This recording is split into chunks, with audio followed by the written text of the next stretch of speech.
Realizamos,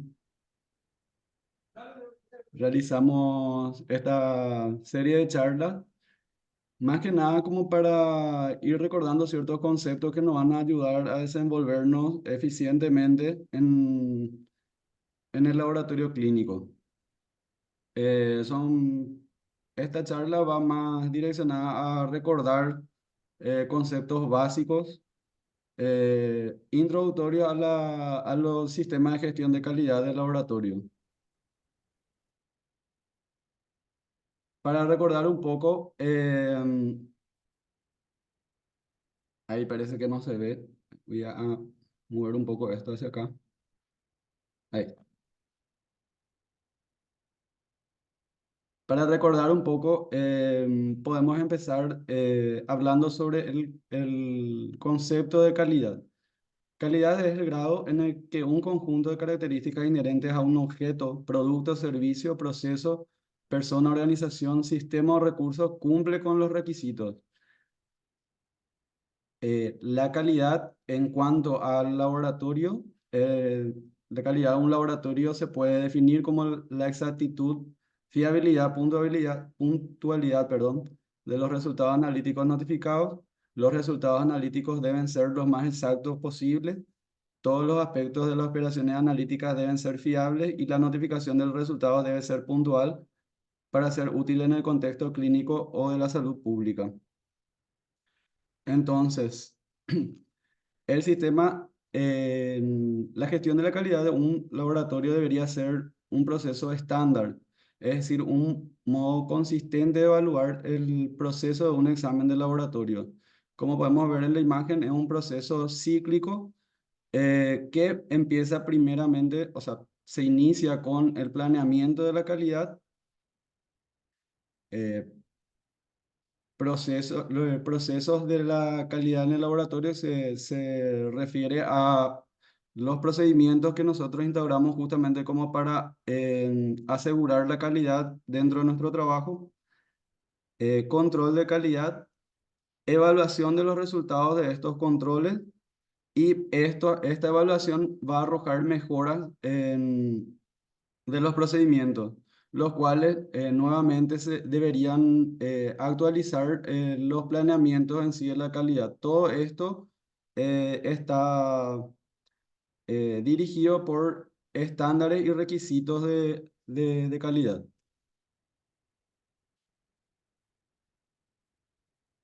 Antes de hablar de control de calidad, debemos recordar los conceptos de error y sus componentes. ¿Qué es el error? El error en una medición es la diferencia entre el resultado medido y el convencionalmente verdadero. Hay que recordar que ninguna medición está exenta de error. Lo que nosotros procuramos o buscamos justamente con la implementación de los sistemas de calidad es disminuir el error. Disminuir el error o que el error se encuentre dentro de los parámetros aceptables para evitar que justamente tengan impacto sobre el resultado y consecuentemente sobre el tratamiento o seguimiento del tratamiento del paciente. Sus componentes son el error sistemático y el error aleatorio. El error sistemático se expresa a través del desvío o sesgo, que impacta sobre la veracidad de nuestros resultados. ¿Y qué es la veracidad? Es la concordancia entre el valor medido obtenido a partir de un gran número de resultados de medición y un valor verdadero. Las causas las posibles causas de un error sistemático en cuanto al laboratorio clínico o en los procesos de medición podrían ser los siguientes. La calibración incorrecta, cambio de lote, reconstitución de los controles y calibradores, pipetas descalibradas, por ejemplo, a la hora de reconstituir los controles y calibradores. em, Algo que es inadmisible, pero eventualmente se hace es trabajar con materiales ya fuera de su periodo útil o ya vencidos. Hay que verificar siempre eso. almacenamiento inadecuado, interferentes, y en el caso, es el ejemplo de abajo, es en el caso de sistemas fotométricos, el cambio de lámpara o cubeta. Es un error que se sostiene en el tiempo y se evidencia normalmente en los gráficos en los gráficos de control de calidad. Se evidencian porque mantienen un sesgo con respecto a la media. Siempre cada punto va apareciendo normalmente de un lado de la media y esta condición se mantiene en el tiempo. En cuanto al error aleatorio, se expresa a través del desvío estándar y el coeficiente de variación. Está emparentado con la precisión, que es el grado de concordancia que existe entre los resultados de medidas independientes obtenidas bajo las mismas condiciones establecidas. Las causas más frecuentes de la aparición de errores aleatorios podría ser el manejo inadecuado de reactivos, el manejo inadecuado de calibradores, manejo inadecuado de control, de material de control, el instrumento, fallas o defectos del instrumento en cuanto a pipeteo, temperatura, burbujas de aire en las líneas de líquido, por ejemplo, entre otros. ¿Cómo detectamos en el laboratorio estos errores? El error aleatorio se puede detectar o se puede evidenciar a través del control de calidad interno. Y el sistemático también se puede evidenciar a través del control de calidad interno, pero también en el control de calidad externo.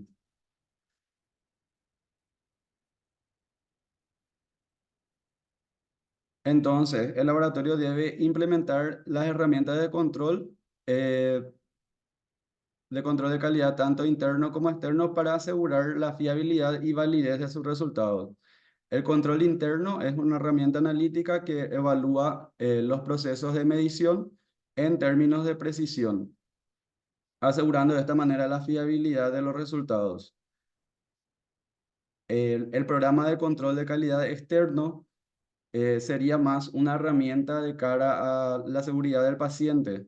Evalúa el resultado en cuanto a veracidad y exactitud y le da validez al mismo. La finalidad, ¿cuál es la finalidad de la instauración de estos dos sistemas de calidad? La de control interno sería monitorear la imprecisión que genera el error aleatorio en los procesos de medición para garantizar justamente la confiabilidad de los resultados en términos de precisión, reproducibilidad y estandarización de las condiciones de medición. Es conveniente evaluar todo el rango dinámico, pero como vamos a ver más adelante, em, se debe dar mayor importancia a los niveles de decisión médica. Y la finalidad del programa de control externo es monitorear la exactitud del resultado y la presencia de errores sistemáticos en el proceso de medición o evidenciar los mismos a través del tiempo y garantizar la entrega de resultados válidos y confiables, que se traduce en la seguridad del paciente.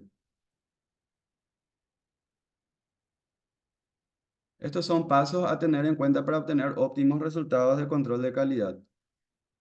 En primer lugar, identificar las especificaciones de calidad para cada ensayo.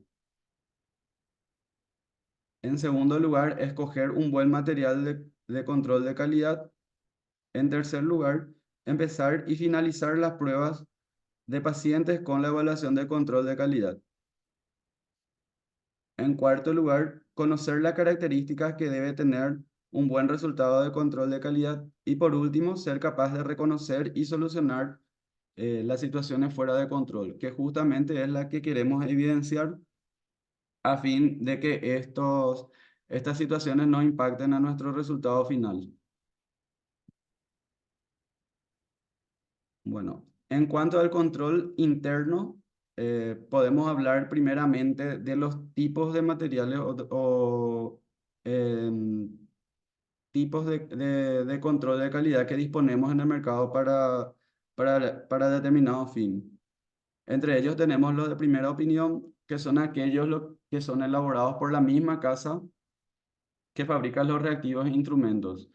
Generalmente, las casas comerciales fabrican sus propios materiales de control y están disponibles para la venta también, al igual que los reactivos. En el caso de los de controles de segunda opinión, son elaborados por una casa independiente, no obstante los valores de media y desvío estándar son asignados por el fabricante. Y por último, los de tercera opinión son aquellos cuyos valores se asignan en laboratorios independientes y no en casas comerciales.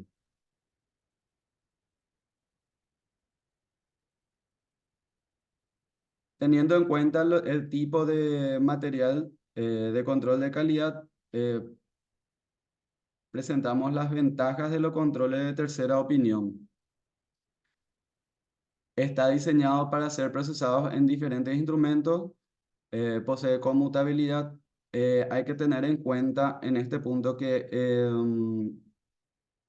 el efecto de la matriz, o sea, cuanto más similar la matriz sea al material que yo voy a ensayar en el laboratorio, es mejor porque voy a tener un mejor control de las variables del proceso. Componentes conservantes que podrían actuar como interferentes. Los valores no dependen del lote de reactivo ni de calibrador, y los valores se asignan por laboratorio independiente y no por casas comerciales. Que justamente esto es lo que recomienda la norma, que la calidad no quede delegada al fabricante en sí. Entre otras ventajas, se menciona que tienen una mayor sensibilidad a los cambios, por ejemplo, de pH del medio, de conductividad del agua, lo que se traduce en una menor repetición de pruebas y también, conforme se vaya generando o se vaya estableciendo un buen procedimiento de control, se calibran menos, o sea, en realidad se recalibran menos los tests. En cuanto al manejo del material de control, es necesario que siempre se sigan las instrucciones del fabricante del material, siguiendo las recomendaciones presentadas en el inserto. En cuanto a la reconstitución, debemos contar siempre con pipetas calibradas, idealmente de uso exclusivo para reconstitución de controles, tanto de controles como de calibradores. En el caso del diluyente, siempre hay que tener en cuenta el inserto y el volumen debe ser exacto, el volumen exacto descrito en el inserto. De ahí la importancia de tener siempre los materiales de medida como pipetas calibradas.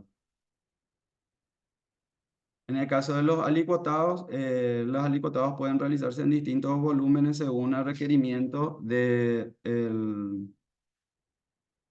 analito en sí a controlar o de la técnica que estamos siguiendo a fin de optimizar el material de control. La rotulación, el contenedor en el que se almacenen las alícuotas deben estar rotulados con el nombre del material, el número del lote, fecha de reconstitución y el responsable. Este punto, particularmente a mí en mi experiencia, fue muy útil o es muy útil implementar normalmente, ya que a la primera, los primeros errores que nosotros podamos ver en las gráficas, nos remitimos primeramente a estudiar el control ensayado. Entonces, eh, debemos tener a mano todos estos datos como para ver si podría deberse a un deterioro de la calidad ya del material de control. La temperatura, el almacenar según lo recomendado por el fabricante y que proporcione mayor estabilidad a los analitos. Como sabemos, los analitos, según sea el analito, la estabilidad también varía en en el material de control. Y todo esto vamos a obtener siempre del el inserto. En la reconstitución es muy importante seguir también respetar los tiempos, la temperatura y la homogenización.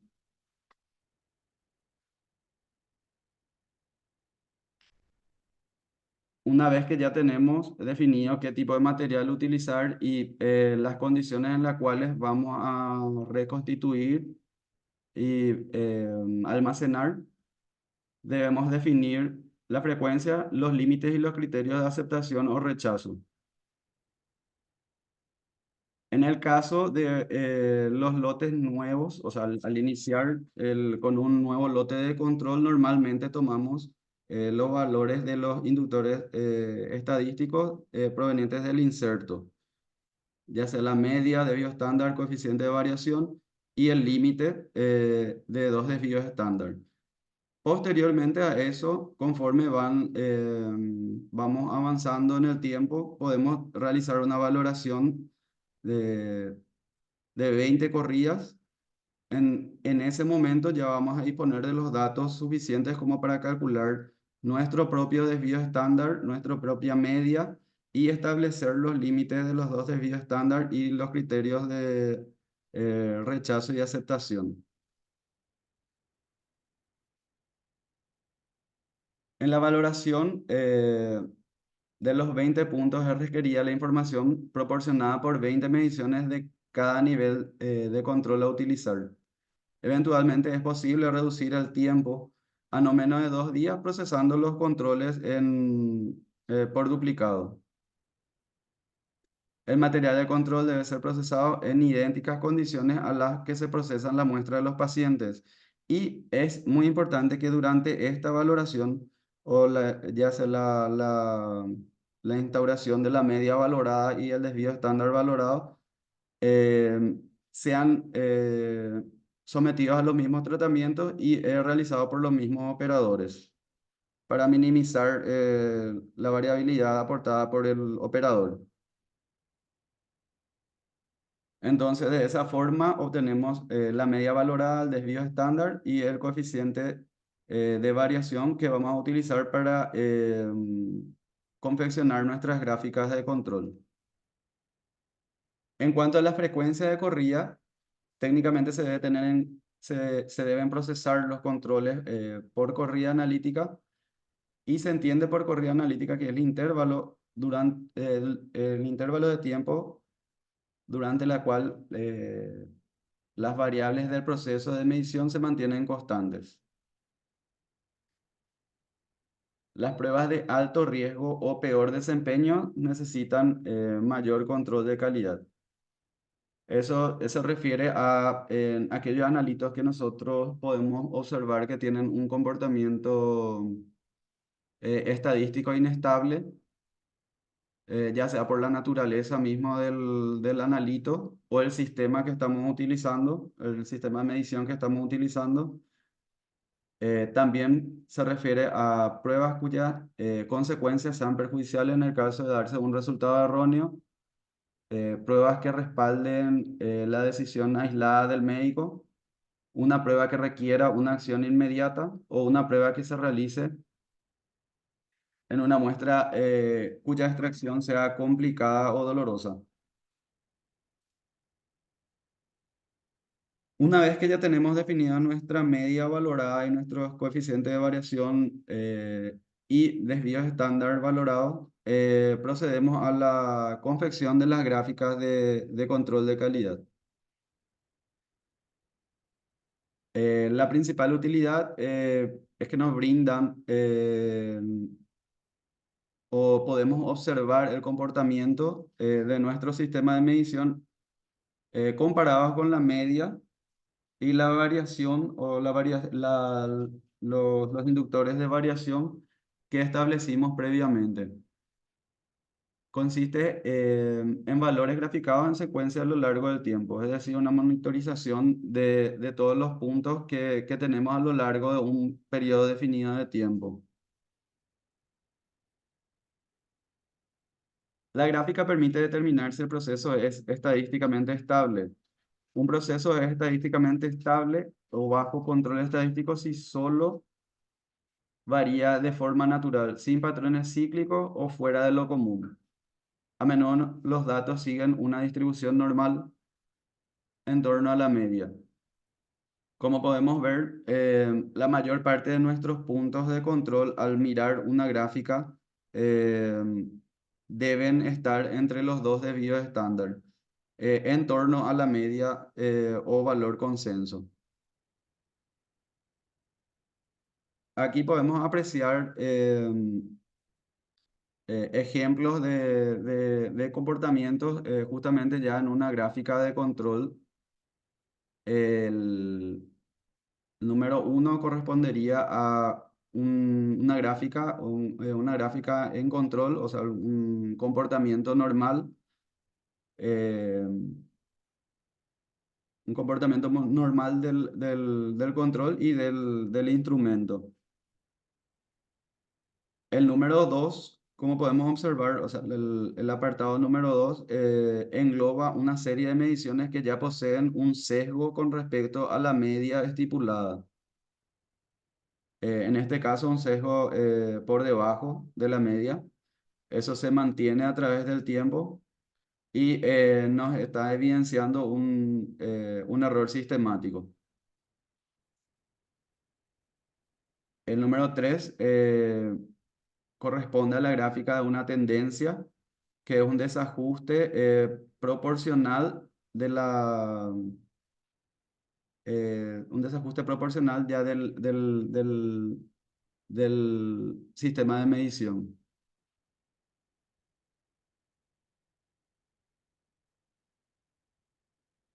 Entonces, una vez que tenemos nuestra gráfica, podemos identificar, o justamente esa sería la finalidad, identificar sesgos y tendencias. En el caso del sesgo, es un comportamiento desviado en forma sistemática con respecto a la media en la gráfica. Cada nuevo valor obtenido se mantiene a un solo lado de la media de la gráfica de control, como podemos observar en estos casos. Acá tenemos, por ejemplo, un sesgo positivo, acá negativo, y acá un aviso de posible comportamiento sesgado. En el caso de las reglas, esto podemos dedicar una charla aparte sobre las reglas, que son reglas que nos permiten estudiar el comportamiento justamente nuestros controles de calidad o de nuestros sistemas, y nos evidencian y nos direccionan hacia qué tipo de error estamos enfrentando. En el caso de los sesgos, como habíamos dicho, relacionamos más con un error sistemático. El sesgo identificado debe ser intervenido de manera preventiva o correctiva. Dependerá de qué tan lejos se encuentre de la media fija. Frente a la presencia de errores sistemáticos, debemos investigar los posibles motivos. Generalmente, la acción está dirigida a llevar el procedimiento de medida a su origen en cuanto a desempeño, es decir, calibrando el procedimiento. O sea, la mayor parte de estos sesgos se pueden solucionar calibrando el instrumento.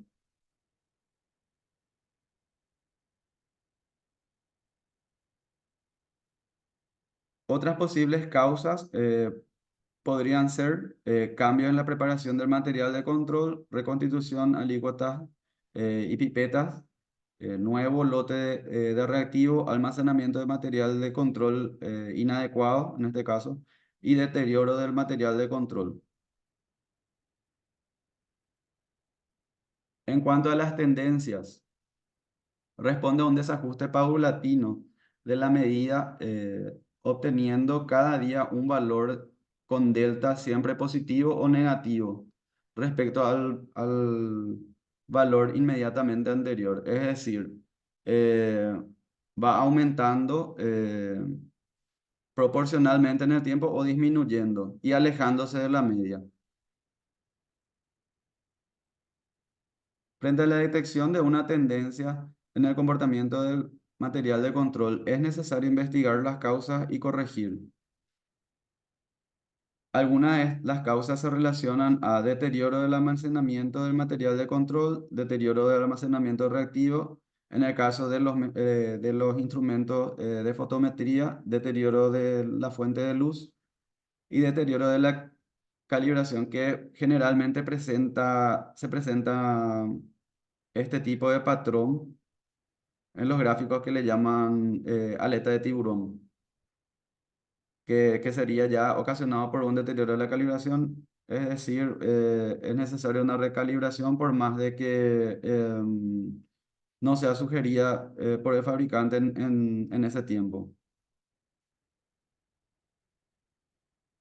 Acá tenemos un resumen de las causas posibles de los tipos de error y la naturaleza del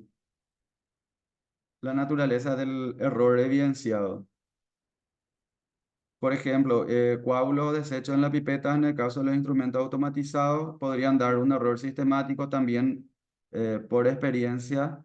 eh, Restos de fibrina ocasionan estos tipos de error y tienen una naturaleza transitoria o persistente. Lavado inadecuado de los pipetores también pueden ocasionar errores sistemáticos o aleatorios y su naturaleza también puede ser transitoria o persistente. En el caso de problemas de calibración, deterioro del calibrador del reactivo o deterioro del material de control, normalmente nos dan errores de tipo sistemático y su naturaleza es persistente hasta solucionar el inconveniente.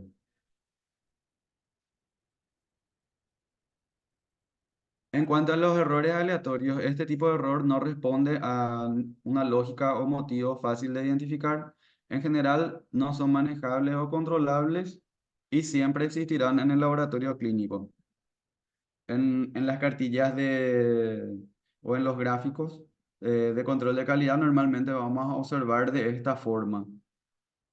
Esta, por ejemplo, ya rebasó los 3 días estándar. eh, o puede pegar un salto de hasta 4 desvíos estándar. En este caso está evaluando eh,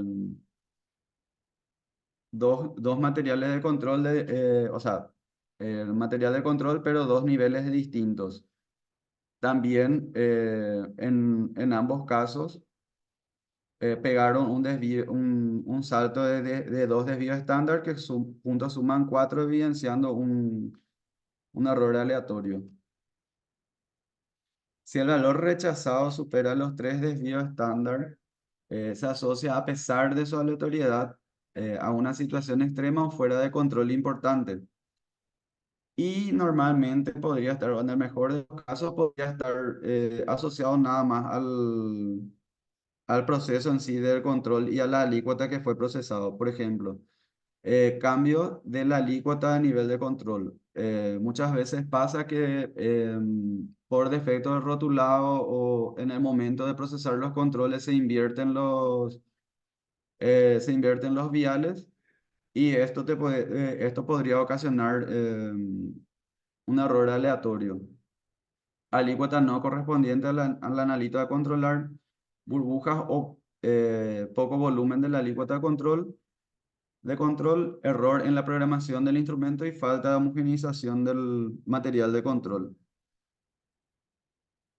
El rechazo de un material de control procesado debería ser analizado, evaluado y tratado para iniciar de forma segura y satisfactoria el procesamiento de las muestras de los pacientes. Cabe recordar que un proceso documentado de los pasos a seguir frente al rechazo de un resultado de control de calidad interno estandariza las acciones de los involucrados y responsables del proceso y optimiza el recurso, disminuyendo incluso el tiempo de inicio de la corrida de muestra de pacientes.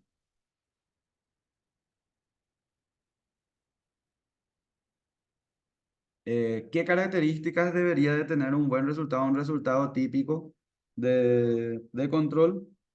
Deberían fluctuar aleatoriamente en torno a la media. Deberá existir un número equitativo por encima de la media y por debajo. Eh, Porque, como habíamos visto anteriormente, si todos mis puntos de control se encuentran sobre la media, sin importar que estén dentro de un desvío estándar, ahí podemos evidenciar un sesgo que estaría indicando un error sistemático. Exceder muy excepcionalmente los tres desvíos estándar. eh, es un ejemplo, 3 de cada 1000 puntos. En general, deben estar dentro de los un desvío estándar. Esto es dependiente también del tipo de analito que se está ensayando. Exceder excepcionalmente los dos desvíos estándar. Aunque es normal que uno de cada 20 resultados exceda los dos desvíos estándar. No implica que mi sistema esté fuera de control. Todo depende de qué reglas utilice para aceptar o rechazar el punto de control o la corrida de control. ¿Cuál es el propósito de los sistemas de calidad? Es disminuir el riesgo de daño al paciente por emisión de un resultado erróneo, contribuir a la decisión médica frente al paciente, evitar una hospitalización prolongada u omisión de la misma y contribuir a tratamiento oportuno del paciente y el correcto seguimiento de la terapéutica.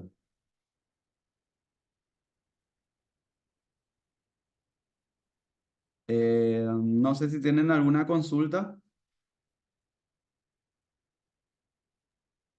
Sí, Rogelio, Sí, unas preguntitas.